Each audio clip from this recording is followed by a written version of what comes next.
Yeah, good afternoon, TryPod family, and welcome back to the TryPod Live with Winnie and Clarkey. We are here to recap the 2023 NRL Grand Final, which was possibly one of the greatest rugby league games you will ever see. It was absolutely amazing. Winnie, we're going to break it all down. Before we get to that, how are you feeling?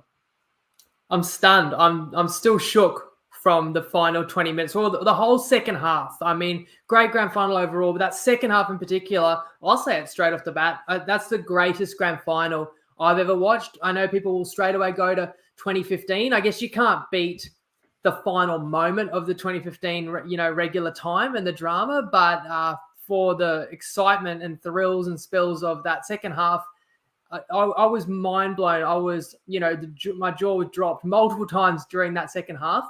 And it's a privilege to be able to come on and talk about that game. Absolutely. The privilege is all ours to be here in front of all of our amazing listeners that have been there for us throughout this season, and also to break down a remarkable game of footy. Now, your best bet hit, which means you went 100% throughout the finals, and that's 6 out of 6, I believe. Am I correct in that? That's right. The best bet was Penrith to not be down at halftime, but Brisbane to not lose by 24 or more. So it was a combo, the two legs there. So Penrith up, they're up 8-0 as we know. It ends up being 8-6, but you never really were in danger of Brisbane being in front at halftime. And then clearly you were never in danger of Brisbane being blown out. It was quite the opposite. So we won that. We won your take on Toppy. So profit for the season. You had Stags or Crichton. Left it a little late. I think 10 to go. Crichton scored. And of course, that's such a pivotal moment. So double up odds there as well. We won. I tipped Cleary. You can say, yeah, duh. But I mean, last year, Edwards, $8. The year before, Cleary, $4. This year, Cleary, $3.50 for the Clive Churchill. Great way to cap the season. He got asked, was that the best 20 minutes of his career? And I don't think that's the question. I think it was the greatest 20 minutes of any NRL player in history's career. When you consider what was on the line in the context of the game, that was something else. That was ridiculous. We'll discuss that. You even mentioned Flegler as your value play for a try scorer. So, mate, you've done extremely well there. He was double-digit odds. Shout out to the Padonis. He gave us the best bet. He liked Brisbane, but he took the handicap. Brisbane didn't win. His handicap +4 did. The Undertaker liked Penrith. Penrith didn't cover the game, but the Undertaker, the way he played it, Penrith 20 or more points, Brisbane under 24.5. He won, so lovely work to those two fellas as well. Yeah, it was a very, very interesting grand final. Some nice hits all around. But I can tell you one place where I bet no one hit, and that would have been Mitch Kenny, first try scorer. If anyone had him, respectfully, it was a bad bet. It was a bad bet that somehow came off. Buddy, all props to you, because that was awesome. Yeah, Stag's really interesting. He did have the 16 runs for 7 tackle breaks, but he didn't look as dangerous as I thought he might on the big stage, which is why we did time him with Stephen Crichton as a little bit of insurance there to score in the 67th minute. So you're right, he did make us wait, but Stephen Crichton, 4 grand finals, a try in each of them, 3 premierships. His 100th NRL game was his 3rd in a row, and he's still 23 years old. I can't think of any other players that have won 3 premierships for 400 NRL games. Surely he'd be the first, right? No, the only way there's someone else is if there's someone younger than him amongst those Panthers players. But I don't believe. I mean, Spencer Leniu debuted same game as Crichton, so check who's older between those two. But I do believe for the first one, it might have been Zane Tedovano on the bench and not Spencer Leniu. I think Leniu's played it. I don't know if he played in the losing grand final, but I think he has played in the 3 winners. Yeah. Okay. We'll have to look into that, but regardless, man, it's incredible to think 23 years old, 100 games and 3 premierships in that time with a grand final appearance the year before. Absolutely insane. Let's jump into our game-specific review. My first thoughts, what a brilliant game of footy. Panthers make it a 3-peat. We all know that. They defeat the Broncos 26-24. And I think the best way to break this one down realistically is in thirds. Typically, you say after a game of footy, it was a game of 2 halves. But in this one, I think you say it was a game of 3 thirds. Let's start with the opening 30 minutes per se. It just felt like the Panthers were in control. Did you see it that way? Because it was only 8-0 up on the scoreboard. But, man, I just felt like they were in total control. Would you agree with that? Of course. And, yeah, roughly 30, but realistically 35 minutes. It's all Penrith. I mean, they made 1 error in that time. But, in fact, they only made 1 error for the whole match. Brisbane, on the other hand, multiple errors. Now, one of the very first big plays of the game is Billy Walters catching Penrith napping, kicking a 40-20, but it didn't count for much when Brisbane shifted second tackle and got bundled over the sideline. That alleviated the pressure. Brisbane basically didn't get in Penrith's 20 until the very end of the half. Again, when Brisbane had one or two sets where it looked like they were rolling, they spilled it and they invited pressure. And it was mostly played inside Brisbane's 20-metre zone, inside the red zone there. And Brisbane defended really well first half. Anyone else in the competition is down more than one try. The one try is not even, a line break. It's scored directly off the short dropout. I've got to ask, what was Brisbane doing there? Now, Farnworth should actually just caught the ball in the full. He had a clean grab at it. But if the plan is he's going to get up and bat it back, there have to be people trailing behind. Kenny is just a guy that is just personified by effort, and he knows what he's doing. He's going to give himself a chance. Brisbane players have to be there. So when you want to defeat the back-to-back premiers, you can't hand them a try on a silver platter like that. That got Penrith on the front foot. You know what? When you look at a game of footy, you can pick out all these moments, but literally, it's not out of the realms of imagination to say that play right there could have cost them this premiership, because you take those 6 points off Penrith. Now we don't know what happens if that in that multiverse that we're discussing right now, but man, it's just such a silly play. You're right. So they're up 8-0 at this point, and I can tell you right now, it would have been as high as 24-0 against lesser competition. The fact they had one error and were just continually suffocating the Broncos, who were struggling to get out of their own end, using all their energy in defense. The Panthers were in control, but you also felt like the Broncos just aren't going away and something has to give. Then we go into that little 10-minute Well, I just period. touched on a couple more things that happened in the first 35. So once it was 6-0, Reynolds has the groin strain. I instantly thought, oh gosh, he's gone. He's got a torn groin here. Just the way that he stayed down looked to be in serious pain. And I thought 6-0, no Reynolds. I thought grand final over. I was watching him eagle-eyed. Obviously, as we know, he was able to carry on.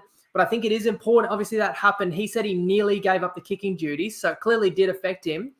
The next time Brisbane had to take a dropout, he didn't hit it as sweet. It was out on the full. That's what gave Penrith that extra 2 points.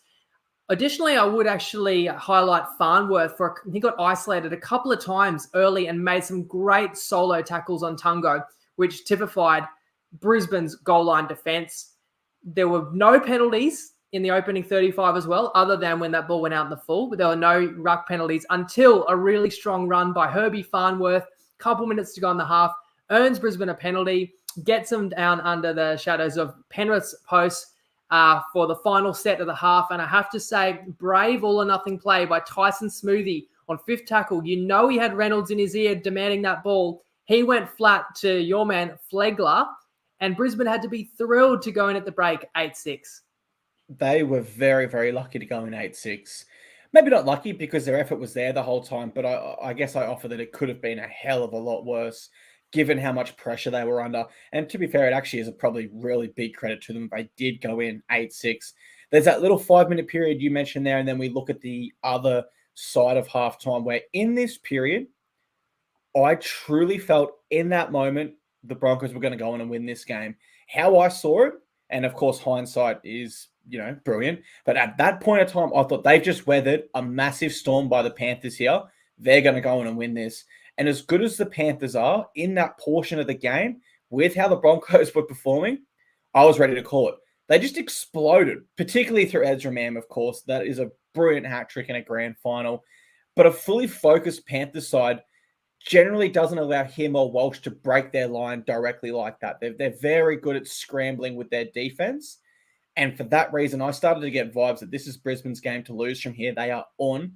We know what their defense is like by that first period of the game. They've weathered it. They've come out the other side, and they are going to win this premiership. That's how I felt watching it live in that moment. Were you starting to feel it that way as well? Yeah, I was stunned because I was like, I just didn't see this coming. Brisbane gets the try and gets in front. Okay, awesome. I think if you're a Brisbane fan, and I was a Brisbane fan at that point, Penrith had done their side of the bargain, got us in front for the best bet. We just needed Brisbane to not be blown out. I would have been happy to see Brisbane go on and win this premiership. Was watching with my old man who, unlike me, he hasn't flaked off Brisbane. He's supported Brisbane his whole life. And he was getting excited when Mam, with an amazing solo try where he gets it from inside his own half and scores and puts Brisbane in front. You think Brisbane can win. Then he gets the second try where Brisbane was really just zinging the ball left to right. And in this case, it was a shift left, back right. I almost thought Haas, what a whale of a game he had. I'm sure we'll touch on that. He could have nearly offloaded and put Ricky through. Then he swung an offload back to the left and kind of second phase play man just gets in again. And now it's a double-digit lead for Brisbane. And the third is when Walsh squares up Cleary and leaves him for dead, burns him, and then I've suddenly seen man backing up. I've gone hat-trick. And sure enough, it's 24-8. And I'm thinking, well, my old man just said, give him the Clive. I'm sure a lot of people said, that's the Clive. He had a hat-trick in 10 minutes, but I did say, if Brisbane wins, he gets the Clive. Like I did say, even at that moment, this is not over. And what I said at that time was, this Penrith team was down 12-0 to Souths 12 months ago in the prelim. They then rattled off 32 straight points. They went to the grand final in 2022. They scored the first 28 points. I think those numbers are roughly right. It's basically that's 60 unanswered that Penrith put on when they needed it last year. So down 14 or down 16 points, they were not out of it. And, you know, I'll do some cross-sport references. This game really reminded me of the Super Bowl a few years ago where the Falcons led the Patriots 28-3.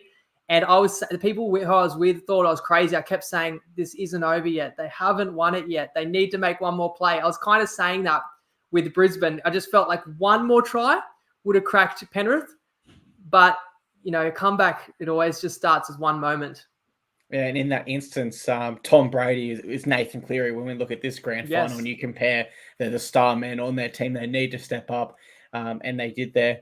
Great call there from Crazy Mantis. The short dropouts did kill Brisbane, particularly, again, looking at it from a statistic standpoint. Take away those 2 points for the penalty goal. We're going to extra time, a whole new game there where we've got to play out the full 90 now. Completely agree with Colt. I did have Ezra Mam locked in, and that last 20 minutes, that's probably a good call there. They tried to save the game. I just think they freaked out a little bit. And it kind of reminded me of the Panthers in 2020 when the Storm jumped out to that early lead. The Panthers at that point only lost 1 or 2 games all year, and they were kind of stunned, like, "Oh my God, this isn't how we thought it would go." Broncos kind of had that same stunned feel once Panthers started to mount that comeback. So let's look at that last 20-minute period. And in fact, it's like a movie, isn't it? And this is now the final act, right? And this is what we've got to talk about. But I just want to set the scene just to remind everybody, because I really think the game, in a way, a moment that nobody will be talking about, but really stood out to me. At the time, I thought, oh no, you know, what if? Is that the beginning? I want to just set the stage. It's the 59th minute. Brisbane are up 24-8. They have just been awarded a penalty for a strip on Haas. Penrith challenges it. It's on halfway. Loses the challenge. It's a clear strip. So I just want to tell you everything that was against Penrith right then. They had just been steamrolled. Brisbane had scored 3 in a row. It was Brisbane's penalty on halfway. Brisbane wasn't just going to win the grand final. Brisbane was going to win 13 plus. It was only a matter of how much Brisbane wins by. Yo had been sent for an HIA a minute or two earlier. Didn't even know if they'd get him back. Sorensen went off for an HIA like 30 seconds before that moment as well. Luai had gone to the bench within a minute or two of that as well. And even Nathan Cleary, in hindsight, we know he was the saviour. But after 60 minutes, I didn't know if he was himself. He tweaked his knee early. He didn't take the first conversion. He missed multiple tackles. Among all those MAM tries were all down Cleary's edge. They weren't all his fault, but as I said, he got burned by Walsh. He had an opportunity to make a cover tackle on MAM. The player as great as Nathan Cleary takes it on himself. He blames himself and probably uses it to fuel what he did next. But as I say, 20 to go. If Brisbane gets one more, like that's too far to climb if they do push the lead. And Brisbane was on the ascendancy. They got all the way inside Penrith's 10. Herbie Farnworth took it to the line through a deep ball that did not connect with his lead runner. And it was Stephen Crichton who ran and dived on a loose ball and got Penrith the ball back. At that point in time, they were $51 in live betting. But I'm here to tell you, they were virtually no chance until Crichton landed on that ball. And it just gave them possession back and a sniff. And it's funny because you look at all those particular moments through the game. I would love if, like, obviously you can't because every game of footy is unique, but like an AI generator to put these two sides together and play out all these different scenarios and tell us if they play 100 times, what's the end result? Because there's just so many moments like that we'll never know now. Like what you said there, what if Crichton doesn't dive on that ball? What if the Broncos on second tackle, when they're trying to build pressure after a 40-20, don't throw it out and they get a repeat set there? There's so many moments in this that you have a look and you just wonder what could have happened. But for what you said, I absolutely agree. Panthers look like they're in big trouble, losing 3 players very quickly in that time space, particularly when we kind of spoke about Jack Cogger predominantly being there as depth.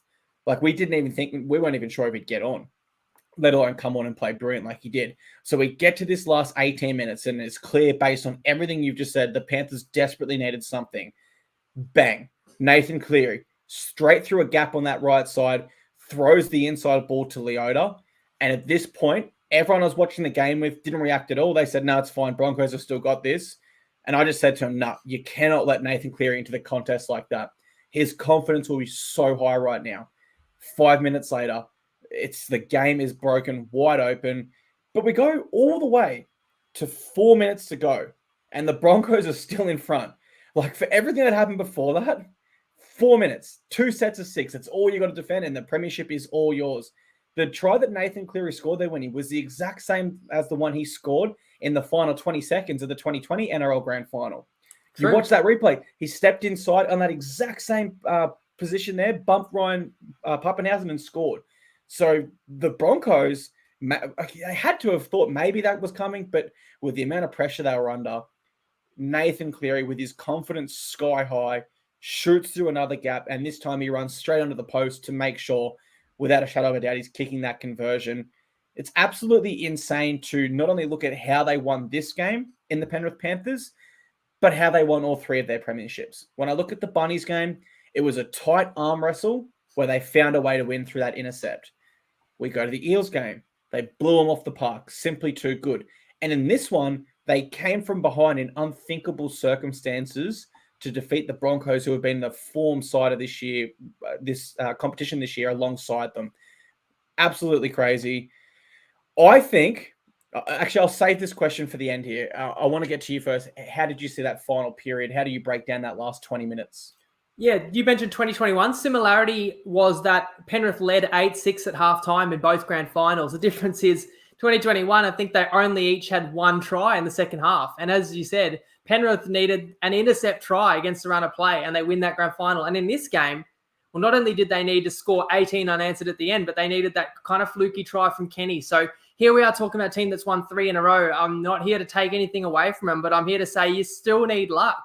Because you look how easily they could have lost 2 of those 3 grand finals. You know, there's no denying what they did last year. But you can do nothing but salute them for being there and giving themselves a chance to win. Now, in that final 20, as I said, comebacks always start with 1 try. And that's why you can't give away the soft one. Because you give away the soft one, they'll score a super one later. That's kind of what happens because it's a simple Cleary step and beats Capewell clean. And he's clean through the line.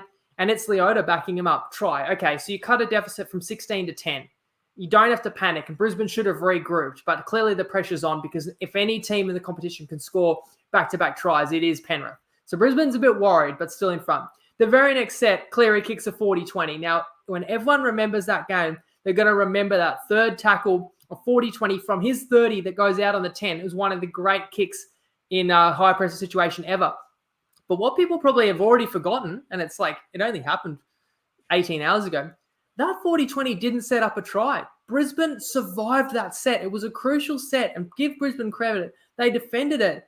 And I hate to say it because he's one of your favorite players, but Carrigan dropped the ball on the 3rd or 4th tackle of the next set when Brisbane was near halfway. Brisbane actually responded with a resolute defensive stand and a strong set, but Carrigan dropped it. And again, can I just repeat this? Penrith completed at 97%. They had 1 error in the entire game. How many did Brisbane have? 9? 11. It was 11. So, I mean, how did Brisbane only lose by 2 points when you look at that? 11 errors to 1. If you knew those stats, you would have said Brisbane lost by 20. So, yeah. I mean, it hurts so much, and Penrith never made any mistakes. And that error opened the door for a try you didn't mention, but I'll give you credit because he was the man you picked, Stephen Crichton. And what can you say about Crichton's try? You mentioned it. He scored 4 straight grand finals. He scored in the World Cup grand final against Australia too, so I'd call it 5 straight, right? But he didn't have an overlap when he got the ball. You know, not many players score from there. In that sort of stakes environment, everyone is dialed in. He was too strong. He put a perfect fend on Stags. Cobbo still had a play on it. It wasn't strong enough. Reece Walsh came across, just couldn't quite get enough contact. Like, it's a superstar try. You can say, of course, you can pick moments, say, could Brisbane have done better? But give credit to a player like Crichton getting his hands on the ball, scoring that try, which cuts it to 4, which, of course, amplifies the pressure that Brisbane's feeling. And then let's stay with that man, Crichton, because he ends up with the ball on the 5th tackle 2 more times in the next 5 minutes, both times with the perfect kick in behind to get repeat sets. And I've seen this in the comments as well. And I mentioned Reynolds, first dropout, they go short. I'm a fan of the short dropout. Risk versus reward. You don't want to have to keep defending. They could not have stuffed it up anymore. Kenny scores. They go short again. His groin's a bit tight. Out on the full. It's a penalty. He never went for a short dropout again. He went for the driving dropout. He went for the one about 30, trying to catch him napping. Nathan Cleary, heads up play, although he could have just let it go out. But heads up, gets his foot down. Remember, that got challenged. If Cleary's foot's late, that could have let Brisbane off the hook, and maybe Brisbane wins the grand final. Another occasion, Liam Martin, who's not an outside back, not a skillful ball player, but great catch on the sideline, tiptoeing the sideline. But Reynolds should have gone short again. I don't know if it was because his groin was tight. I don't know if it was because he was disappointed from the outcomes earlier. But you're inviting pressure going 30 out because you can't contest that ball. So that ultimately leads to Cleary scoring. And look, I had forgotten that he scored that try on the final play of the 2020 grand final. Essentially, it was meaningless, although it actually won us a best bet, funnily enough. But I don't blame Brisbane for forgetting that, but I do blame them for the sense that you knew the ball was going to Cleary and you knew he was going to do something. And for Cleary to get the ball, might have been first or maybe even second receiver because he did drift to the left and play outside Cogger for some backline plays. Okay, I know that Brisbane was terrified of Crichton, and of course they're thinking that Cleary is going to dig deep into the line and give it to Crichton, but you can't sleep on Cleary, and it was Ricky stepped inside of him. Walters was drifting too far as well, probably thinking I might need to back up Stags because Stags can't tackle Crichton one-on-one. So Walters gets stepped, and then Walsh, as you said, coming across. Like, that's 3 players that had a shot at Cleary. And I just think it's ridiculous. Like, who's writing these scripts? Like, Cleary didn't need to do any more, but he ends up scoring the winning solo try in the 77th minute as if he hadn't done enough. I'm serious. Like now on one hand, they were basically dead and buried. So, and all those key players, Yo, Luai, were off. So Cleary had the free reign license to just say, I'm going down swinging. I'm going to have a go, and he can go for that 40-20 and he can go for a run on his own because, don't die wondering. And Cleary has been criticized. I said this on Wednesday. People try and criticize him. He's the best player in the world, and it's not necessarily that close. And in 2022 in the decider, he needed to make something happen, and he tried to chip in behind, and it landed in Ben Hunt's lap. And Cleary can get blamed for a moment like that. But that's what you do when you're down. You're going to back yourself. And on another occasion, like last night, it's going to pay off.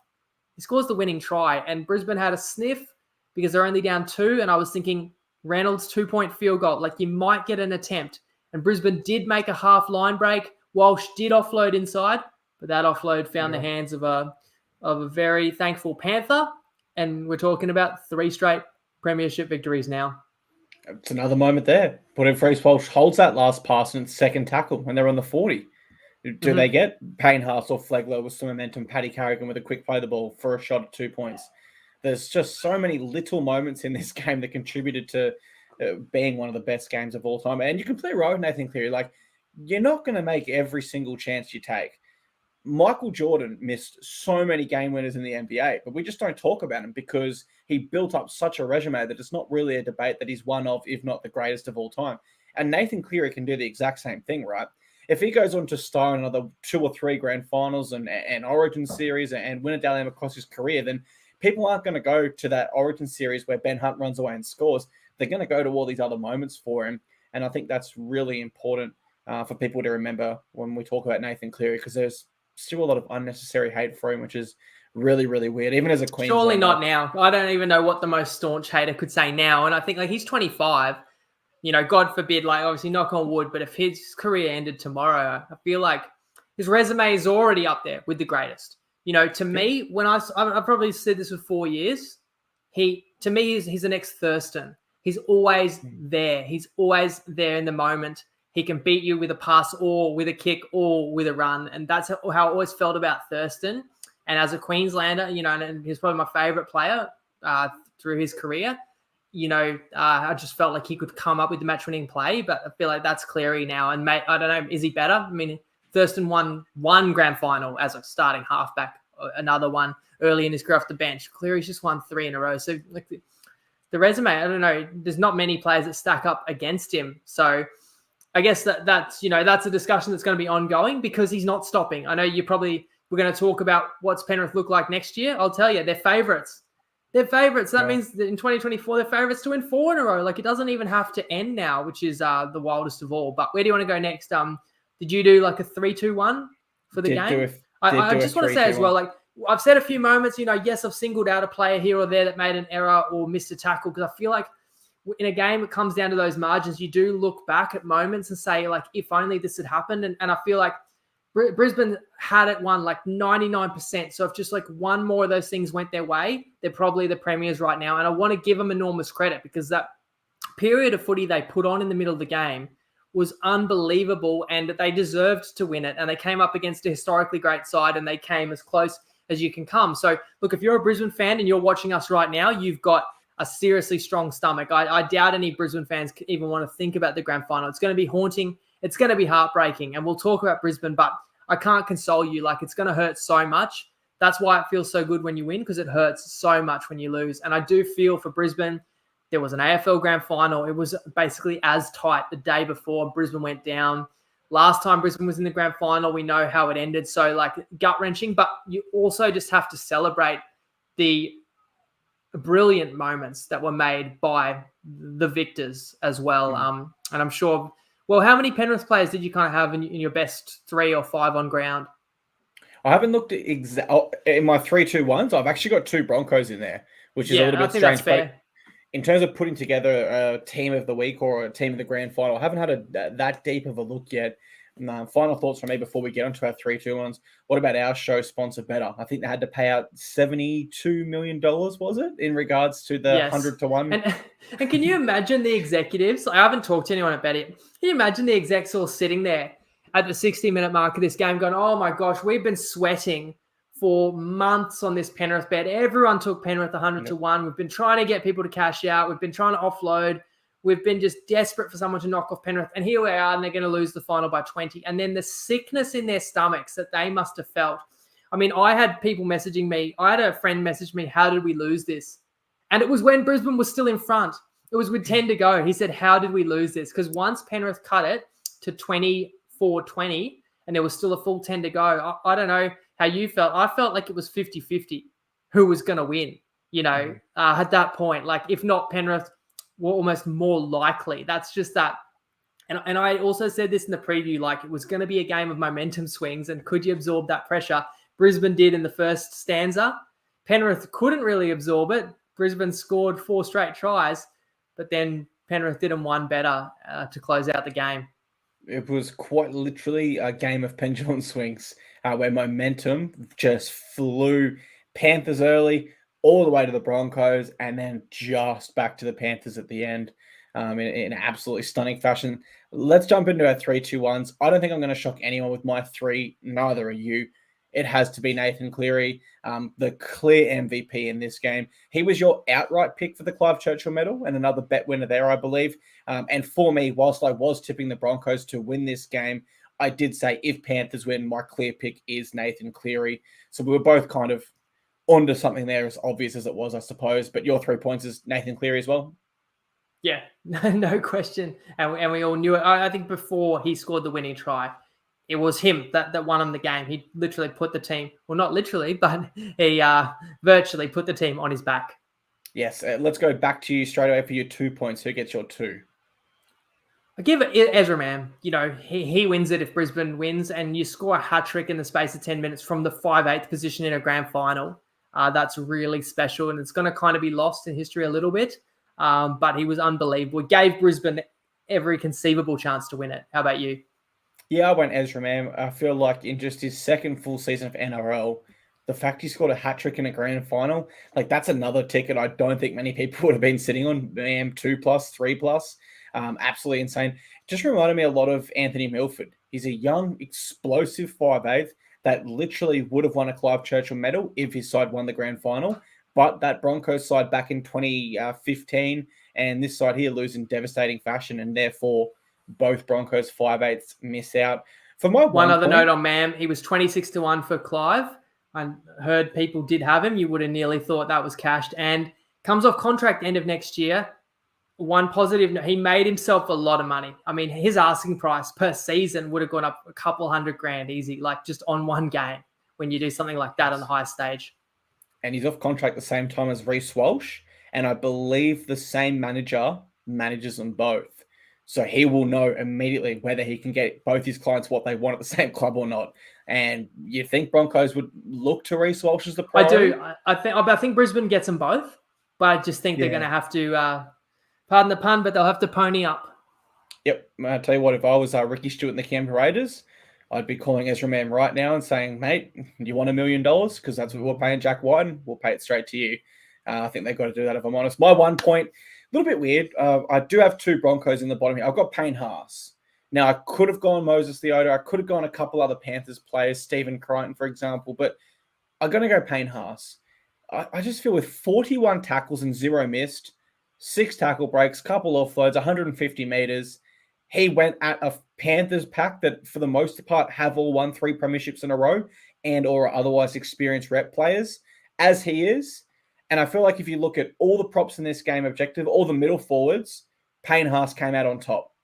I feel like you put Leota second, Flegler third, then you probably go to... And the fish had a strong game too. Like so many players played well, which is why it was the best final I've ever seen. I think then you maybe go Carrigan, then Fish, then Yo. I'm not too sure. I need to look at it more carefully. But off the top of my head, Payne Haas was the best middle forward in that game. And when we talk about momentum swings, primarily, they are generated by the work in the middle. So I've gone Payne Haas for my 1 point.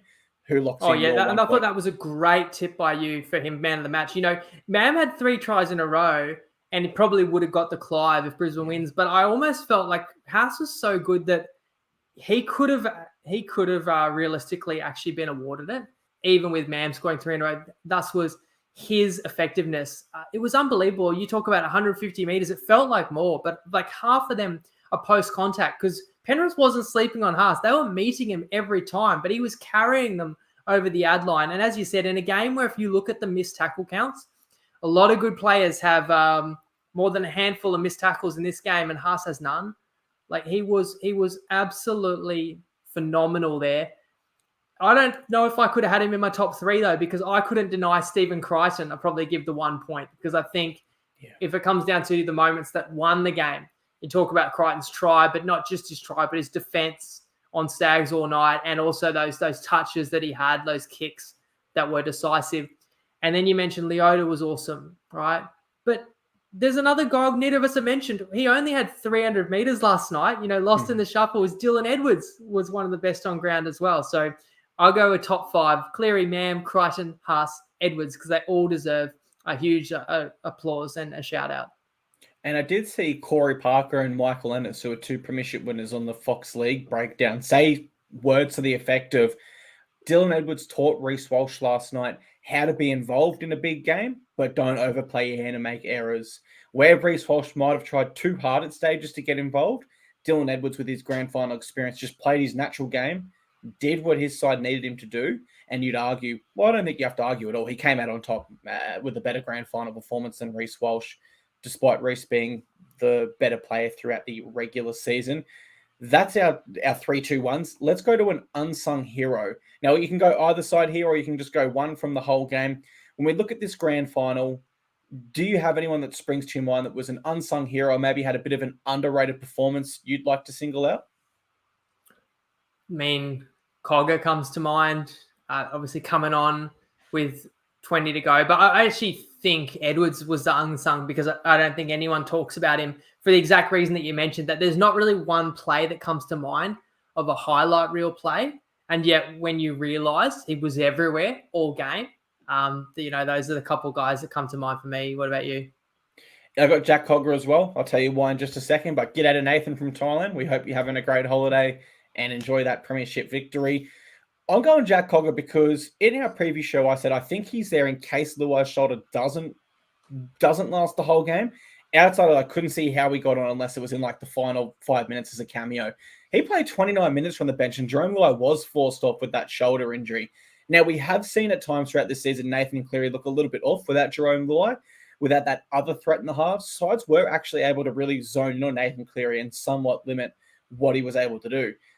Cogger, I originally thought he wouldn't play, as I said. I thought he was there for depth. So for him to come on, show so much composure, remain calm, he didn't try to take the game on. He didn't come off the bench and try to be a superstar. He came off the bench and knew, I just need to be a Robin to the Batman here. The Batman being Nathan Cleary. He allowed Nathan to come up with the right opportunities. And I did see a quote from Nathan as well earlier today where he spoke about it.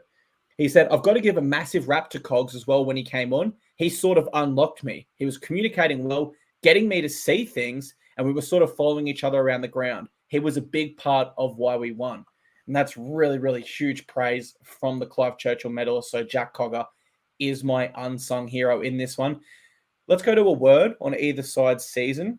For the Penrith Panthers, I'll let you kick it off. How do you sum up greatness? Just an absolute insane season where they win their third consecutive premiership. It's unbelievable. The fact that they, the idea is with a salary cap that every time you win, your players are valued more so that the talent gets dispersed. And if Penrith had just kept the same team and everyone just kept taking the same contract, you'd say, well, they've got this incredible bond. To a degree, there's a little bit of that, but every year they're losing rep players and everyone is hunting them. And you always need a little bit of luck, sure, but they put themselves in that position. They dominated the two finals games. They were in control in this game until that just ridiculous spirited period by Brisbane that we thought had won the GF. Of course, the heart of a champion can't be questioned. Penrith kept fighting, and that's what you got to do to just give yourself any form of hope, and they come through and win it. And I think the crazy thing is it's hard to really talk about this era or dynasty of Penrith because it's not over. We're only in the middle of it. So what kind of perspective can we really have on it? Because as I said, they're going to go into next year. They're going to lose that man, Stephen Crichton, who we've talked about all years, is just a superstar. But Taylor May was out most of the year this year. I wonder if he puts on size, could play in the centres, or, there's a shuffle that can be done there. You just wouldn't doubt Penrith with the infrastructure and the depth to retool and reload. And of course, you still got the rest of this core that's won 3 in a row. So it's just frightening. Really, you just got to think about who in the competition can beat them next year. Yeah, I think you've absolutely nailed it there. I mean, just some names of people that have left. And you are right there. I think it will either be Taylor May or I think we might see Sunia Taruva move into the centres there. I don't know if you move Brian To'o from the wing because we just know he's the best in the world there. But they've certainly got an interesting decision. Isaiah Iongi is their New South Wales Cup fullback. He could shift into the centres potentially. They did lose Thomas Jenkins to the Knights recently, so that removes that out. But I've got players that have played for the Panthers. I just want to scroll through and say some of the names they've lost recently, dating back to, let's say, the last 7-8 years. Tamati Martin. Then we go to James Tamu, Viliami Kikau, Corey Harawira-Naira, Dallin Watene-Zelezniak, James Maloney, Wade Egan, Jack Hetherington, Harme Selly, Brent Naden, Stephen Crichton now, Matt Burton, Spencer Lanu, Billy Burns, Zane Tedavano, Kurt Capewell, Charlie Staines, Dane Laurie, Paul Momorovsky, Jermaine Hopgood. I'll stop because there's just too many I feel like names. You didn't even say Api Coruscant. He played for New South Wales this year, Yeah, I'm literally just scrolling through players that have played for the Panthers before, and they were just some of the names I picked out. So God knows how many more they are. Look, when you consider the salary cap and how hard it is to win just one premiership, believe me, I'm a Titans fan. I know this, whether it's the NRL or NRLW. Then you consider they've been in the grand final the last 4 years, and as you said, are favourites to be there again next year. For me, they're the greatest football side of all time. Now, I say that with respect for the New South Wales Rugby League sides from 1908 to 1998. Now, we have to break this down realistically. This is a time where World War I occurred, World War II occurred.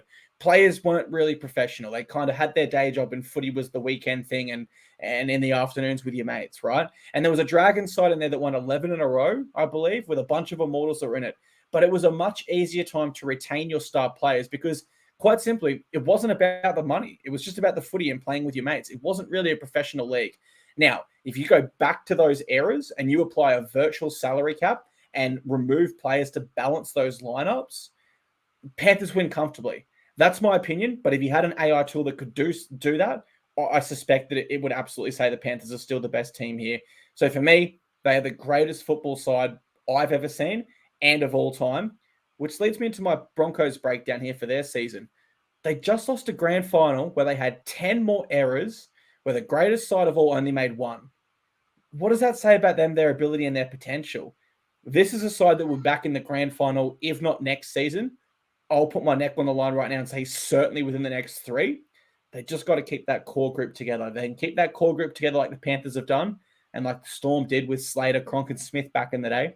They can build around it. They can bring through the Brisbane depth that they do have, just like the Panthers in 2020 winning. You got to lose one to win one.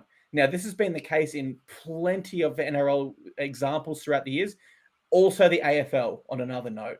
I did see the Brisbane Lions coach have a quote. That's why it made me think of that. So I think you look at their young side, you look at how much they overcome this year to get to where they are, and the fact they just lost with things not going their way in terms of errors against the greatest side of all time.